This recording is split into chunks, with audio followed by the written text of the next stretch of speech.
गायत्री मंत्र ही क्यों? क्या दुनिया में और कोई मंत्र नहीं है? देखिए, सबसे पहले तो ये देखना है कि मनुष्य को आवश्यकता किस बात की, सबसे ज़्यादा आवश्यकता किस बात की है।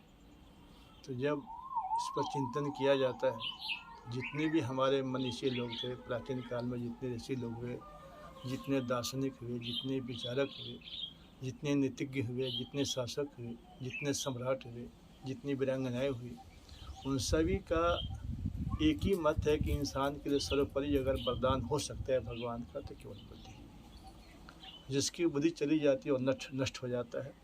गीता में आ रहा गीत बुद्धि नाशात प्रणश्यति। अन्य जगहों में है कि जिसकी बुद्धि बिगड़ जाती है वो बिगड़ जाता है, और जो बिगड़ गया वो नष्ट हो जाता है।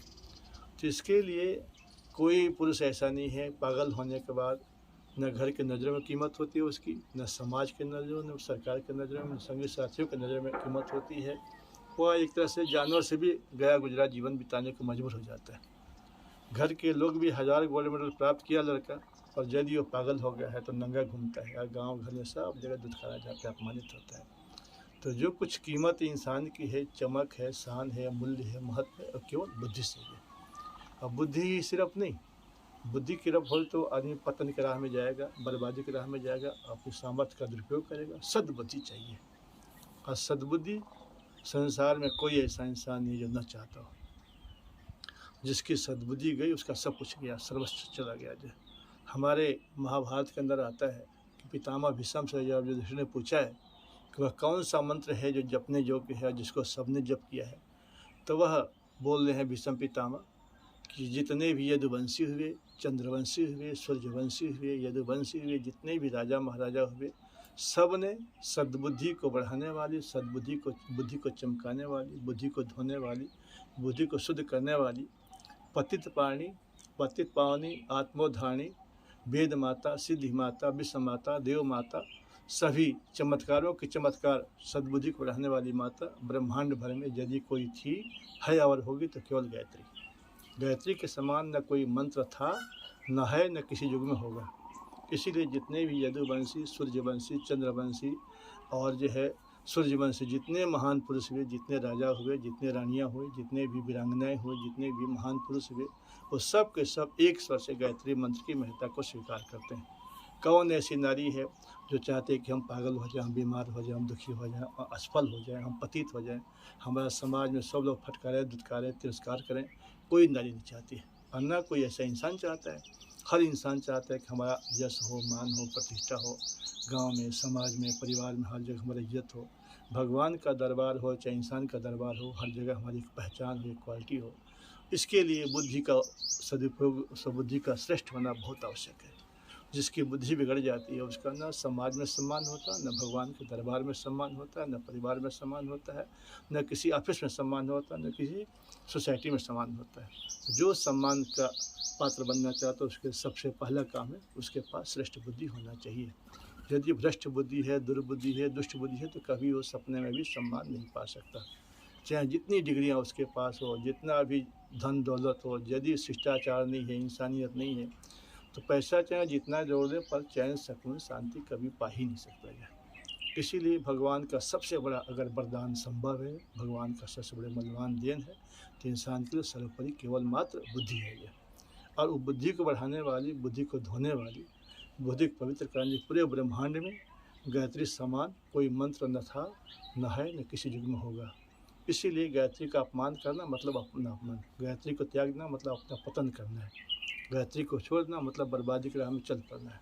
क्योंकि जब हमारी बुद्धि नहीं रहेगी तो हम करेंगे क्या? जो अब बुद्धि को श्रेष्ठ करने वाली दुनिया में कोई मंत्र था, है और होगा तो केवल गायत्री मंत्र ही था, गायत्री मंत्र ही है, और गायत्री मंत्र ही होगा।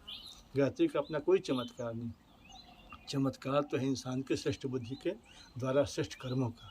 जब हमारा बुद्धि श्रेष्ठ होगी तो हम श्रेष्ठ कर्म करेंगे, श्रेष्ठ कर्म का फल हमेशा श्रेष्ठ ही होगा। जब हमारी बुद्धि भ्रष्ट होगी तो हम भ्रष्ट कर्म करेंगे, और भ्रष्ट कर्म का फल परिणाम दुख है। तो इसीलिए गायत्री मंत्र का सर्वोपरि महत्व था, है और रहेगा। जो गायत्री मंत्र को छोड़ा वो तबाह हुआ, बर्बाद हुआ, पतित हुआ, बिगड़ गया, नष्ट हो गया। न लोक बना उसका, न परलोक बना। जाए कौन नारी है, कौन पुरुष है जो अपना लोक परलोक में सुख नहीं चाहता हो, चैन नहीं शांता हो, शांति नहीं चाहता हो, सकून नहीं चाहता हो, उन्नति नहीं चाहता हो, विकास नहीं चाहता हो, कोई ऐसा प्राणी हमारी जानकारी में अभी तक तो कोई ऐसा मिला नहीं इंसान, न कोई ऐसी माता मिली जो तबाही बर्बादी दोनों लोक पलों का नाश चाहती हो। ऐसा कोई नहीं मिला तक यह। गायत्री मंत्र से सद्बुद्धि भी मिलती है, स्वास्थ्य भी मिलता है, संवार में चलने का उत्साह भी मिलता है, बल भी मिलता है और जीने के लिए रास्ता भी मिलता है और जीवन सामग्री भी मिलती है। क्योंकि तीनों वेदों में गायत्री मंत्र है और अथर्ववेद जो है विज्ञान का वेद जिसे कहा जाता है, उसमें इसकी महिमा बताई गई। उसमें आया हुआ है कि स्तामया वरदा वेद माता प्रचोदयंता पावमानी द्विजाना आयु प्राणम प्रजाम पशुम कीर्तिम धर्म ब्रह्मर्षम मह्यम दत्ता व्रत ब्रह्मालोकम।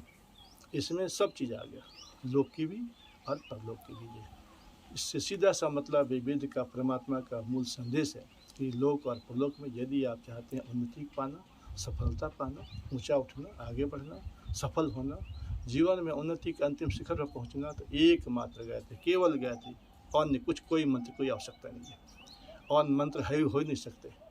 मंत्र अगर है तो केवल गायत्री मंत्र है, वही पूरे वेदों का सार है, वेदों की माता है, सब सिद्धियों की माता है, सब देवताओं की माता है, सब दिव्य कर्मों के करने प्रेरणा देने वाली मूल बीज है, मूल आधार है, मूल आश्रय है।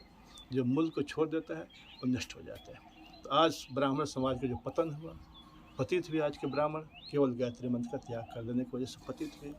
कभी वो युग था, समय था कि एक कमज़ोर दुबला पतला ऋषि के आगे बड़े बड़े सम्राट भी मस्तक नवाता था, तो केवल उनको शरीर को देख नहीं नवाता था, उनके तप त्याग साधना और बुद्धि का वैभव को देख करके वो मस्तक झुकाता था, उनका सम्मान करता था। पर आज ब्राह्मणों ने गायत्री का त्याग दिया, मन घड़ंत मंत्र बना बना के समाज को भटका दिया, खुद भी भटक गए, इसलिए आज समाज अंधकार में चला गया।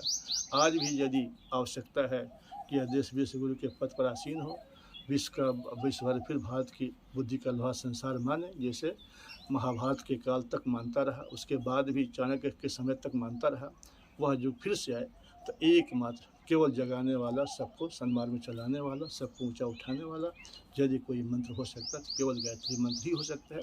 अन्य कोई मंत्र न था, न है, न होगा। और जो गायत्री मंत्र को त्यागेगा वो घाटे के अलावा मुनाफा कहीं पा ही नहीं सकता है। इसीलिए इसके समान कोई भी महत्वपूर्ण साधना, कोई महत्वपूर्ण मंत्र नहीं हो सकता है। यही ऐसा मंत्र है जो कहते इससे अनिष्ट होता है, वो इसके बारे में बिल्कुल अनजान है।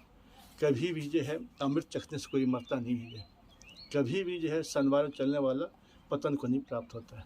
इसीलिए जो है जहाँ कुमति तहाँ संपत्ति नाना, कुमति जहाँ विपत्ति तहाँ, जहाँ कुमति तहाँ, जहाँ सुमति तहाँ संपत्ति नाना, जहाँ कुमति तहाँ विपत्ति नाना। जहाँ कुमति होती है, कुबुद्धि होती है, भ्रष्ट बुद्धि होती है, वहीं सारी मुसीबतें, सारी बर्बादी, सारी तबाही, सारा पतन निवास करते हैं। और जहाँ सद्बुद्धि होती है वहीं सारी संपदा, सारा वैभव, सारा प्रतिष्ठा, सारा यश, सारा सम्मान प्राप्त होता है। और सम्मान तब प्राप्त होगा जब हमारे पास सद्बुद्धि होगी। सद्बुद्धि आएगी कहाँ से? किसी मेडिकल स्टोर नहीं मिलेगी, जब न किसी महात्मा की जेब में रखी होगी सद्बुद्धि। सद्बुद्धि मिलेगी तो एकमात्र गायत्री उपासना से, शुद्ध आचार विचार से, सतगुरुओं के मार्ग में चलने से, सदगुरुओं के संदेश को दिल में बैठाने से ही मिल सकती है। अन्य कोई विकल्प न था, न है, न होगा। ये हमारे प्राचीन महर्षियों का, प्राचीन महापुरुषों का, 87-88 हज़ार रुद्र ब्रह्मचारियों का सिद्धांत था और वो सत्य है। सत्य है, इसमें कोई झुठलाने की, कोई संदेह की, कोई भ्रम की कोई जगह नहीं है। इसलिए पुरुष हो चाहे नारी हो, जो भी गुड़ खाएगा उसका मुख मीठा होगा ही होगा। ऐसा नहीं है कि नारी खाया तो मिर्चा बन जाएगा और पुरुष खाया मिर्चा तो गुड़ बन जाएगा। ऐसा कुछ भेदभाव नहीं, कोई पक्षपात नहीं। भगवान की बनाई हुई चीज़ सबके लिए समान है, सबके लिए बराबर है। वैसे ही ये मंत्र भी सबके लिए कल्याण करने वाला है, सबको सद्बुद्धि देने वाला है, सबको सम्मान दिखाने वाला है, सबको हौसला बुलंद करने वाला है, सबको धैर्य बढ़ाने वाला है।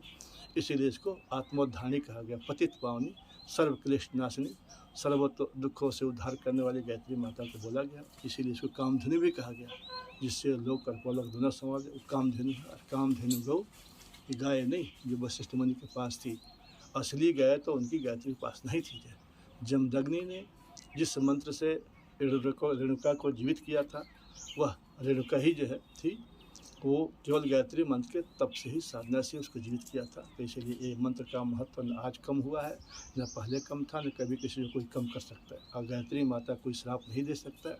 श्राप उसका बकवास है। श्राप परमात्मा को श्राप दे, आपको उसे कौन उद्धार कर सकता है? इसीलिए श्राप वाली बात बिल्कुल 100% झूठी है, वो मानने के लायक नहीं है।